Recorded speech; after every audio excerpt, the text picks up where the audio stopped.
आशा करता हूँ आप सब बहुत अच्छे होंगे। मेरा नाम है सिद्धांत अग्निहोत्री, स्टडी ग्लोस पे आपका बहुत बहुत स्वागत है। तो दोस्तों, हम बात करेंगे 6th मास एक्सटिंक्शन की, जो कि शुरू हो चुका है। मास एक्सटिंक्शन आपको पता ही ना, जब 3 क्वार्टर्स यानी कि 75% स्पीशीज खत्म हो जाती है तो मास एक्सटिंक्शन बोला जाता है कि प्रजाति खत्म हो गई। अब अभी तक ऐसा बोला जा रहा है कि ओरिजिनल 2% स्पीशीज जो है वो अलाइव है। एब्सोल्यूट नंबर्स में और भी ज्यादा हो सके। देखिए, साइंस डेवलप हो रही है तो हम सारी प्रजातियों को नहीं ले सकते। अभी आप देखते ही होंगे, हर महीने कुछ ना कुछ डिस्कवर होता रहता है, ठीक है। तो 6th मास एक्सटिंक्शन चल रहा है। एक स्टडी पब्लिश हुई है और उसमें यह बोला गया है, साइंटिस्ट से अपील की है रॉबर्ट क्राउबी, जो कि हेड है IUCN पे, भी उन्होंने इल्जाम लगाए हैं कि भाई देखो, 6th मास एक्सटिंक्शन शुरू हो चुका है और सारे साइंटिस्ट को साथ में आना पड़ेगा और ये इंसानों की वजह से हो रहा है। जैसे कोविड-19 पे उन्होंने बोला ये इंसानों की वजह से है ना, हम ऊल जलूल चीजें खा रहे हैं, चाइना का वेट मार्केट। दोस्तों, आपका दिमाग खराब हो जाएगा। मैंने वीडियोस देखे, आई वॉज टोटली ट्रॉमेटाइज्ड। वहां पे बिल्लियों को मार के खाया जाता है, बिल्ली, कुत्ते, मतलब जो मिल जाए उसको मार के खाते हैं। अब देखिए, उनकी गलती नहीं है। क्यों? क्योंकि उस एरिया में भाई जहां खेती नहीं हो सकती तो वो क्या करेंगे, उनके पास कोई चारा नहीं है। लेकिन आपने देखा कोविड-19 इसका रिजल्ट है।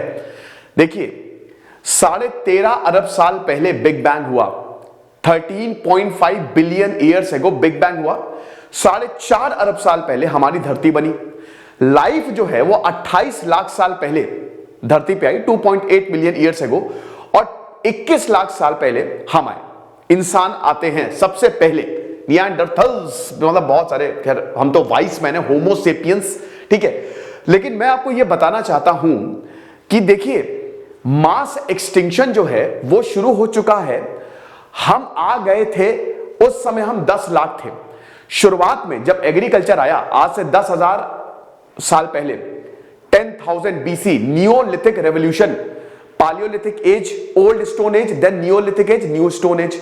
तो 33 लाख साल से लेकर जो 10,000 BC, मतलब 10,000 साल तक का पीरियड है, इसको आप पालियोलिथिक एज, अब उसमें ओल्ड, मिडिल और लेट पालियोलिथिक एज आप डिवाइड करते हो। उसके बाद आते हैं आपकी नियोलिथिक एज। नियोलिथिक एज मतलब न्यू स्टोन एज, जब इंसान वाइज हो गया। इंसान ने जब एग्रीकल्चर, जब खेती शुरू की तो इंसान ने कमाल कर दिया। उनकी पॉपुलेशन 10 गुना ज्यादा से ग्रो करने लगी। हम 10 लाख थे, आपको पता है 10,000 BC में जब हमने खेती शुरू की और उसके बाद सिविलाइजेशंस बनी, Indus valley civilization, Egyptian civilization, Mesopotamian civilization, Chinese civilization, चारों की चारों नदियों के किनारे, तब हम 10 लाख थे। लेकिन आज हम 850 करोड़ हो गए हैं। आप समझ रहे हो? तो कहने का मतलब यह है कि उस पॉसिबिलिटी ने हमको बढ़ा दिया है, लेकिन धरती बैलेंस करती है। खत्म होता है, फिर पुनर्जन्म, फिर खत्म, फिर पुनर्जन्म, यही तो साइकिल है। तो 6th मास एक्सटिंक्शन शुरू हो चुका है। हम बात करेंगे दोस्तों, एक एक स्टेप बाय स्टेप मैं आपको बताऊंगा। फिलहाल दोस्तों, शानदार कोर्सेज कंबाइंड NCERT के आते हैं हमारे। हिस्ट्री, पॉलिटी, इकोनॉमी, ज्योग्राफी, ये मैंने खुद पढ़ाई है दोस्तों। इकोनॉमी को छोड़ के इकोनॉमिक्स पूरी हो चुकी है। ये सारे, ये देखिए, कोर्सेज कंप्लीट हैं। SID10 आपको यूज करना है, कूपन कोड डिस्क्रिप्शन बॉक्स में नंबर दिया है, आप उसमें कॉल करें, नहीं तो आप व्हाट्सएप कर सकते हैं। ऐप जरूर डाउनलोड करें। तो बहुत ही शानदार कोर्सेज हमने बनाया, UPSC के तो कोर्स है ही है। तो ये चीज है कि इट हैज बिगन। ये जो नई स्टडी पब्लिश हुई है ना, यहां पे साइंटिस्ट ने अलार्मिंग बेल बजा दी है, खतरे की घंटी बजा दी है कि एनिमल बायोडायवर्सिटी घटती जा रही है। 7.5% से लेकर 13% तक ऑलरेडी खत्म हो चुकी है स्पीशीज। यहां पे IUCN पे इन्होंने इल्जाम लगाया कि IUCN तो बायस्ड है, उसकी भी हम बात करेंगे। आपको पता ही ना कि वर्टिब्रेट्स कौन होते हैं, इनवर्टिब्रेट्स कौन होते हैं। वर्टिब्रेट्स हम, रीढ़ की हड्डी, जिनकी रीढ़ की हड्डी होती है, वर्टिब्रेट्स। इनवर्टिब्रेट्स हाइड्रा, जेलीफिश, जिनकी रीढ़ की हड्डी नहीं होती है, समझ रहे हो? तो ये सब होते हैं इनवर्टिब्रेट्स। तो जब भी हम मास एक्सटिंक्शन की बात करते हैं तो वर्टिब्रेट्स को, जिनकी रीढ़ की हड्डी होती है, उनको ही अकाउंट में लिया जाता है। लेकिन जब इनवर्टिब्रेट्स, इनको हम अकाउंट में इतना लेते नहीं है। तो यहां पे रिसर्च का यही कहना है कि तुम तो इनको अकाउंट में ले रहे हो, वर्टिब्रेट्स को। इनवर्टिब्रेट्स को तो अभी साइंटिस्ट ने अकाउंट में लिया ही नहीं, और जितना लिया है ये 1% के करीब बता रहे हैं, उससे बहुत ज्यादा है नंबर बहुत ज्यादा है इनवर्टिब्रेट्स का। अब बोलेंगे सर इससे क्या होता है? इससे होता ही है बेटा, ये हर एक प्रजाति जो होती है, हर एक स्पीशीज का एक डेफिनेट रोल है। जैसे मेरी कंपनी है, अब मैं अगर अपनी कंपनी की बात करूं तो मैं बनाता हूं वीडियो, है ना, मैं आपके सामने आता हूं यूट्यूब पे, लेकिन मेरे पीछे बहुत लोग हैं। हमारे मार्केटिंग हेड है जो मार्केट देखते हैं, राशि है जो एडमिनिस्ट्रेशन देखती है, मेरा जो थंबनेल बनाता है निखिल, वो, और दो और है वो थंबनेल्स बनाते हैं, ठीक है। हालांकि अभी तो सब उसी ने संभाला हुआ है। तो आप ये समझिए कि डिफरेंट लोग हैं जो हमारे साथ काम कर रहे हैं। बस मैं अगर एक को भी मैं निकाल दूं या एक भी कंपनी से चला जाए, जैसे मान लीजिए कि एडमिनिस्ट्रेशन गया या मार्केटिंग गई या थंबनेल गया, तो मेरी कंपनी बहुत ज्यादा सफर करेगी। और चलिए ठीक है वो रिप्लेस हो जाएगा, लेकिन अगर मान लीजिए वो आ ही ना पाए, तो मान लीजिए अगर थंबनेल वाला चला गया, वो आ ही ना दोबारा, मैं किसी को ना ले सकूं, थंबनेल ही खत्म, तो मेरी कंपनी कोलैप्स हो जाएगी। अगर एडमिनिस्ट्रेशन नहीं कर पाया मैं प्रॉपर, तो मेरी कंपनी कोलैप्स हो जाएगी। तो हर एक का एक स्पेशल रोल है। ऐसे ही नेचर में भी हर एक प्रजाति का एक स्पेशल रोल है, ठीक है।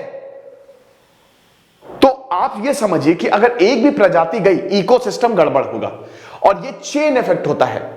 मैंने बहुत सारे ज्योग्राफी के लेक्चर्स लिए हैं, आप जब एनसीईआरटी ज्योग्राफी लेंगे तो उसमें आपको पता चलेगा कि किस तरीके से चेन इफेक्ट डिस्टर्ब होता है। अगर मतलब चेन डिस्टर्ब होती है, अगर एक भी प्रजाति चली गई, छोटे से छोटा, कहते हैं ना एल्बर्ट आइंस्टीन की, अगर सारी मधुमक्खियां खत्म हो जाए तो कोई इंसानियत रहेगी ही नहीं, क्योंकि उसी जो पॉलिनेशन होता है, ठीक है, और जो नेक्टर निकलता है, उसी से तो ही भाई पूरे फ्लावर्स जो हैं वो पैदा होते हैं, वो ग्रो करते हैं, है कि नहीं, भंवरा, मधुमक्खियां। तो आप ये समझिए कि अगर एक भी गया तो इकोसिस्टम कोलैप्स।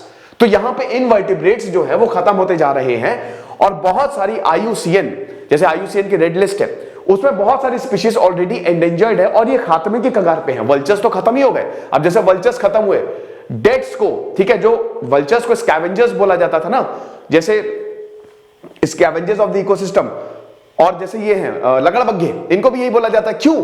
क्योंकि जो ये मर गए, ठीक है, उनको ये खत्म करते हैं। जैसे मान लीजिए कि कोई जानवर मर गया, अब वल्चर्स, गिद्ध क्या करते थे, उसको खा जाते थे, यानी कि वो खत्म हो गया ना इकोसिस्टम से, वो डिकम्पोज नहीं होगा, उससे बैक्टीरियाज नहीं निकलेंगे। ये होता, ऐसे चलता है इकोसिस्टम। अब इसमें से एक भी गया तो हमको प्रॉब्लम होगी। यही हो रहा है एक्सटिंक्शन। एक तरीके से छोटी छोटी चीजों का एक्सटिंक्शन, छोटी छोटी चीजें बड़ा प्रभाव डालती हैं वो हमारे ऊपर। जैसे कोविड-19 सबसे ताजा तरीन एग्जांपल है। ये टोटल अभी, अब देखिए, ये मास एक्सटिंक्शन पहला नहीं, इससे पहले 5 ऑलरेडी हो चुके हैं। तो ये पहला, याद रखिएगा, मास एक्सटिंक्शन तभी होता है जब 75% स्पीशीज वाइप आउट हो जाती है। तो पहले में 86% स्पीशीज जो है वो वाइप आउट हुई। इसमें सारे मरीन इनवर्टिब्रेट्स, ये तो आइस एज का समय था, ये आइस एज का समय था। अब देखिए, मैं कई बार बता चुका हूं, पहले एक ही कॉन्टिनेंट हुआ करता था, पैंजिया, फिर वो टूटा। वो मूवी देखे ना आइस एज, तो वो टूटे। क्यों? क्योंकि धरती गर्म हुई। अब धरती जैसे जैसे गर्म होगी, अब धरती गर्म कैसे होगी? Carbon dioxide, methane, green house gases, इसकी वजह से धरती गर्म होगी। तो जब ये टूटेंगे तो कार्बन डाइऑक्साइड, मीथेन निकलेगा। शुरुआत का पहला यही टूटने से ही हुआ। उसके बाद ये जो अगला हुआ सेकंड मास एक्सटिंक्शन, ये यही कार्बन डाइऑक्साइड, सिलिकेट्स, ये सारी गैसेस बाहर निकली। ये समझिए कि 440 मिलियन ईयर्स, यानी कि 44 करोड़ साल पहले हुआ। इसको लेट ऑर्डोविशियन बोला जाता है। देन डेवोनियन की बात करें, डेवोनियन की बात करें तो इसमें 75% स्पीशीज खत्म, ठीक है, इसमें गैसेस निकली। अब इसमें भी थर्ड मास एक्सटिंक्शन बहुत इंपॉर्टेंट था, क्योंकि इससे ऑक्सीजन निकली, जो अंदर दबी हुई थी, ऑक्सीजन निकली, और वहीं से हम आए ना। तो आप ये समझिए कि पर्मियन, यानी कि 25 to 50 million years ago, 25 crore साल पहले, और हम आए 21 लाख साल पहले, तो 25 करोड़ साल पहले ये हुआ। इसमें 95% स्पीशीज जो है, इंक्लूडिंग 95% सब खत्म हो गए। ये और भी ज्यादा रहा होगा, ये सब प्रेडिक्शन होती है, साइंटिफिक मेथड्स होते हैं। देन जुरासिक या ट्रायसिक डायनासोर इसी में थे, खत्म हो गए, ठीक है। ज्यादा इसके बारे में पता नहीं है, लेकिन यही है कि उल्कापिंड गिरा। देन क्रेटेशियस 145 मिलियन, तो इसमें भी नहीं, इसमें यहां पे सॉरी इसमें यहां पे डायनासोर्स थे, मैंने उल्टा बोल दिया। ये 5th मास एक्सटिंक्शन हुआ, और अभी जो मास एक्सटिंक्शन है ये है एंथ्रोपोसीन, ठीक है। तो ये वाला जो 6th मास एक्सटिंक्शन है, तो अब ये 6ठा मास एक्सटिंक्शन हो रहा है। और यही साइंटिस्ट ने बोला है। तो यहां पे जो स्टडी पब्लिश हुई है कि 7.5% से 13% तो ऑलरेडी एक्सटिंक्ट हो ही गए हैं, 7.5% से 13%। और एंडेंजर्ड स्पीशीज रेड लिस्ट पूरी बायस्ड है, ये पूरी बायस्ड है, ये इनवर्टिब्रेट्स, ये खाली वर्टिब्रेट्स को ही उसमें लेते हैं। अभी एक रिपोर्ट छपी थी, उसमें 29,500 स्पीशीज को एनालाइज किया था, जिसमें से लगभग 515 स्पीशीज जो है वो एक्सटिंक्ट हो गई हैं, खत्म हो चुकी हैं। ये 16th सेंचुरी से मास एक्सटिंक्शन जो है वो चल रहा है, और ये बहुत टाइम लेता है ना। लेकिन अगले 100 से 200 साल खतरनाक है हमारे लिए, क्योंकि मैंने बताया ना कि चेन इंपैक्ट बहुत खतरनाक होता है। इंसान जो है अपने लिए टेक्नोलॉजी लेके आ रहा है और एनवायरनमेंट को खत्म करता जा रहा है, और ये हो रहा है। इट इज, वो अभी एक मूवी आई थी डोंट लुक अप, आपने वो मूवी देखी? वो मूवी देखिएगा, बहुत ही सार्कास्टिक मूवी है। उसमें क्लाइमेट चेंज के बारे में बताया कि कैसे हम इसको इग्नोर करते जा रहे हैं।